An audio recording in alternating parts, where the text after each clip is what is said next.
সবাই কেমন আছেন? আশা করছি সবাই ভালো আছেন। সবাইকে ঈদ মোবারক জানিয়ে আজকে নতুন একটি ভিডিও শুরু করছি। আজকের ভিডিওতে আমরা আলোচনা করব এনআইসিইউতে বাচ্চাদের কখন অ্যাডমিট করা লাগে বা কোন কোন বাচ্চাদের ক্ষেত্রে এনআইসিইউর প্রয়োজন হয়। এনআইসিইউর বাচ্চাদের কখন এনআইসিইউ প্রয়োজন হয় সেটা নিয়ে বিস্তারিত আলোচনা করব। চলুন শুরু করা যাক।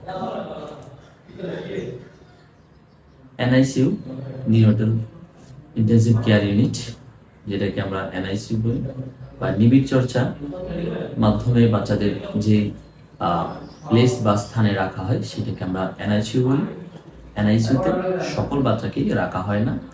এনআইসিইউতে বাচ্চাদের রাখতে হলে কিছু সমস্যা বা ত্রুটি থাকা লাগে।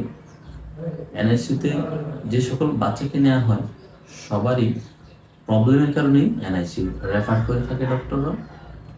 এনআইসিইউতে নেয়ার আগে বাচ্চাদের কিছু অনেক সময় পরীক্ষা নিরীক্ষা করা লাগতে পারে, আবার অনেক সময় এনআইসিইউতে অ্যাডমিট হওয়ার পরে বাচ্চাদের পরীক্ষা নিরীক্ষা করা হয়। কোন কোন বাচ্চাদের ক্ষেত্রে এনআইসিইউর প্রয়োজন হয়?